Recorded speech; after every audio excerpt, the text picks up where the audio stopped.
বাড়িতে যেদিন কিছুই থাকবে না, কাঁচা আলু থাকবে, সেদিনে এই রেসিপিটা অবশ্যই ট্রাই করবে। কাঁচা আলুর এই বড়া কিংবা পকোড়া দিয়ে এক থালা ভাত নিমেষেই শেষ করা যায়। তাহলে চলো খুবই সহজ পদ্ধতিতে তৈরি করব। প্রথমে দুটো আলুকে খোসা ছাড়িয়ে একদম কুচি কুচি করে কেটে নিয়েছি।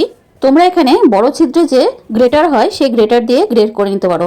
সাথে দিলাম পেঁয়াজ কুচি, কাঁচা লঙ্কা কুচি, আদা ও রসুনের বাটা, হলুদ, স্বাদ অনুসারে লবণ, কালো জিরে দিয়ে 1 কাপ বেসন মিশিয়ে খুব ভালো করে এটাকে মেখে নিতে হবে।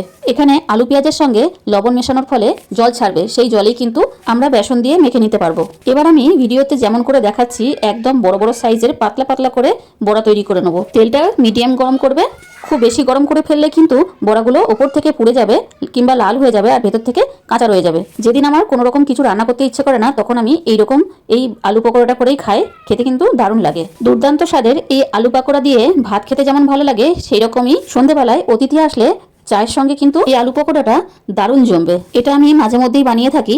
আর এখন সবাই এতটা হেলথ কনসাস হয়েছে, বাইরের আনহেলদি ফাস্টফুড না খেয়ে বাড়িতে এইভাবে তৈরি করে নাও কাঁচা আলুর বড়া কিংবা পকোড়া। অবশ্য আমি এটা গরম ভাতের সঙ্গে অল্প একটু সর্ষের তেল ছড়িয়ে মজা করে খাবো। আর আমরা বাঙালিরা সন্ধ্যাবেলা একটু চপ মুড়ি খেতে ভালোই বাসি। তাহলে আজ বাজার থেকে চপ না নিয়ে এসে বাড়িতেই তৈরি করে নাও আলু পকোড়া। মুড়ির সাথেও কিন্তু দারুণ লাগে। তো বন্ধুরা, আজ এই পর্যন্তই। পরবর্তী আবার একটা রেসিপি নিয়ে হাজির হব। ভালো থেকো, সুস্থ থেকো।